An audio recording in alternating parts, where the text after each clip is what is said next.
இப்படி சார் ஒரு நேற்று ஒரு காணொலி பார்த்தேன் நான். விஜயோடைய பொம்மையை கொண்டுட்டு வந்துட்டு பிரச்சாரம் பண்ணுறாங்க.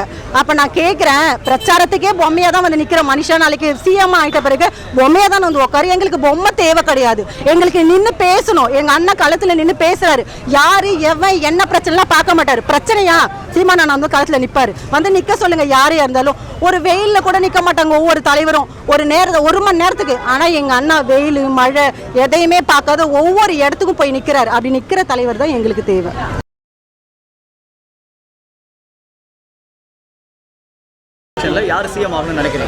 கண்டிப்பாக சீமான் அண்ணா தான் சிஎம் ஆகணும். எங்ககிட்ட வந்து இந்த கொஸ்டின் கேட்குறீங்களா, யார்கிட்ட கேட்டாலுமே சீமான் அண்ணா தான் சொல்லுவாங்க.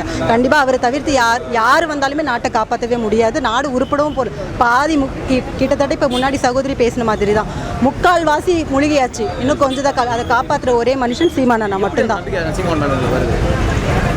எப்படின்னு கேட்குற கொஸ்டினே தப்பு. நீங்கள் அவர் பேசுகிறத கேட்டாவே நம்பிக்கை சின்ன குழந்தைக்கு கூட வந்துடும். ஃபார் எக்ஸாம்பிள் சொல்லணும்னா, ஒரு உதாரணத்துக்கு என் பையன் இருக்கான். அவனுக்கு வந்து 12 இயர்ஸ் தான் ஆகுது. 12 வயசு பையன். அவன் வந்து ஒரு விஜய் ஃபேன், தீவிர ஃபேன். எனக்கு அவனுக்கு ஒரு ஆர்கியூமெண்ட் நடக்குது. நான் விஜய்க்கு தான் ஓட்டு போடுவேன், நான் பெருசானாலும் விஜய்க்கு தான் ஓட்டு போடுவேன், நான் விஜய் ஃபேனு. என் ஃப்ரெண்ட்ஸ் எல்லாம் விஜய்ன்னு சொன்னான். ஒரு 5 நாளைக்கு முன்னாடி ஒரு காணொலி பார்த்துட்டு என் குழந்தை அழுதுட்டு இருந்தான்.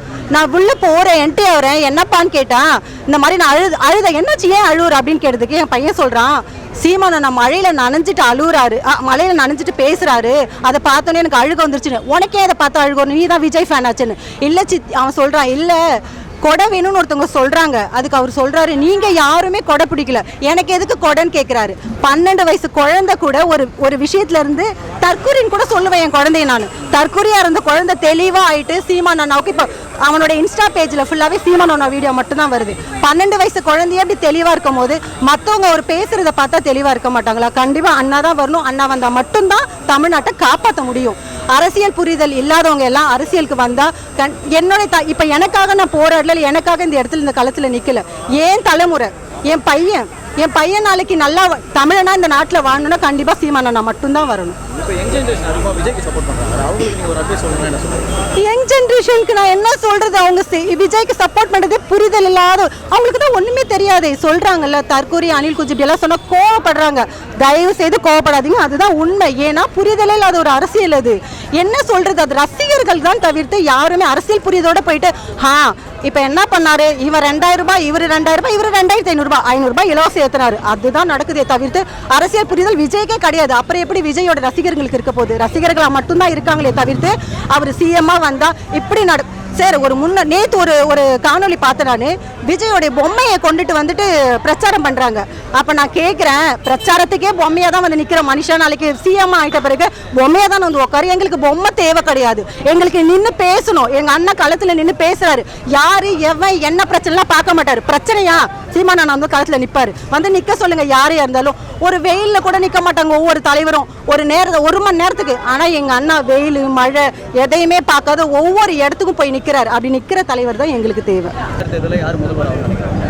கண்டிப்பாக சீமான் அண்ணா தான் ஆகணும்னு நினைக்கிறோம். ஏன்னா நிறைய எங்களுக்குள்ளே இருக்கிற நிறைய இயக்கங்கள், நிறைய மாற்றம், நிறைய விஷயங்கள் வந்து நடக்கணும்னு நினைக்கிறேன். எனக்கு பர்சனலாக ஒரு விஷயம் நடந்துச்சு, அதை நான் சொல்கிறேன். போஸ்ட் ஆஃபீஸ் எக்ஸாம் எழுதுறதுக்காக போனேன். ஆக்சுவலாக அங்கே வந்தது எல்லாமே தமிழ் கொஸ்டின்ஸு. ஆனால் என் கூட ஒரு நார்த் இந்தியன் வந்து ஹிந்திக்காரங்க வந்து எக்ஸாம் எழுதுறதுக்காக வந்தாங்க. அப்போது அந்த ஹிந்திக்காரங்க எக்ஸாமில் பாஸ் பண்ணி அடையார் பிரான்ச்சில் இன்றைக்கி போஸ்ட் ஆஃபீஸில் வேலையில் இருக்காங்க. ஆனால் நான் தமிழில் மட்டும்தான் எக்ஸாம் எழுதுவேன், எனக்கு தமிழ் மட்டும்தான் படிக்க தெரியும். என்னால் அவங்க வந்தது அந்த கொஸ்டின் வந்தது வந்து தமிழ் மட்டும்தான். அப்போ அவங்க எங்கே போக முடியும் வேலைக்கு? எனக்கு அந்த வேலை கிடைக்கல, அவங்க எப்படி அந்த வேலைக்கு போக முடியும்? அது மாதிரி இந்த மாதிரி நடக்கிற அயோக்கியத்தனம் சில மாற்றங்களுக்காக கண்டிப்பாக அண்ணா வந்தால் மட்டும்தான் மாற்ற முடியும். வேறு யாராலையும் 100% அதை மாற்றவே முடியாது. அவர் வந்தால் மட்டும்தான் நம்ம தமிழ்நாடும் மாறும், நமக்கான எல்லா உரிமையும் கிடைக்கும். ஆக்சுவலாக நம்ம இப்போ 80% உரிமையை இழந்துட்டோம், இன்னும் 20% உரிமை மட்டும்தான் இருக்குது. அதையும் நம்ம இழந்துட்டோம்னா இலங்கையில் நடந்தது மாதிரி தான் நமக்கும் நடக்கும். அதனால அது இழக்கிறதுக்கு முன்னாடி நம்ம இவரை ஓட்டு போட்டு இவரை ஜெயிக்க வச்சு முதலமைச்சராக ஆக்கினா மட்டும்தான் அந்த 20% உரிமையை நம்ம மீட்டெடுக்க முடியும். இல்லைன்னா நம்மளுடைய உரிமையை நம்ம மீட்டெடுக்க முடியாது. பஞ்சம், கொள்ளை, கற்பழிப்பு, இந்த மாதிரி நிறைய விஷயங்கள் வந்துட்டு இருக்கு. ஆனால் அதுக்கான நீதி எங்கேயுமே கிடைக்கல. தப்பு பண்ணுற ஒருத்தவனா இருக்கிறான், ஆனால் தப்பு பண்ணுறவன் தான் இன்றைக்கி சுதந்திரமாக நடமாடிட்டு இருக்கான். இந்த மாதிரி நாட்டுக்காக பேசுகிறவங்க தண்டனை அனுபவிச்சுட்டு இருக்காங்க. இது நிறைய தமிழ்நாட்டில் நடக்குது. நிறைய மாறணும், நிறைய மாற்றம் வரணும்னா அதுக்கு அண்ணா மட்டும்தான் வரணும். விஜய் தரேன் அப்படின்னு வந்துட்டு இருக்காரு, அவரை பற்றி என்ன நினைக்கிறீங்க? ஒரு அரசியலை பற்றி நினைக்கிறீங்க? கண்டிப்பாக தர முடியாது. 100 இல்லை 500% தரவே முடியாது அவரால்.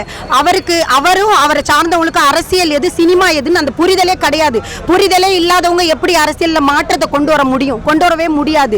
நிறைய பேர் சினிமாவில் இருக்கவங்களும் நிறைய சோசியல் சர்வீஸ்லாம் செஞ்சுக்கிட்டு தான் இருக்காங்க.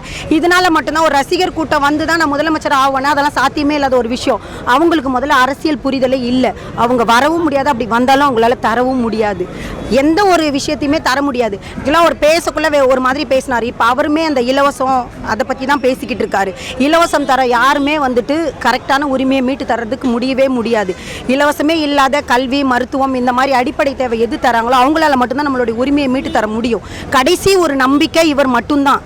இந்த கடைசி நம்பிக்கையும் நம்ம இழந்துட்டோன்னா கண்டிப்பாக நம்ம வந்து மிருகங்களோட மோசமாக நடத்தப்படுவோம். இப்பயும் அப்படி தான் நடத்தப்பட்டு இருக்கோம்.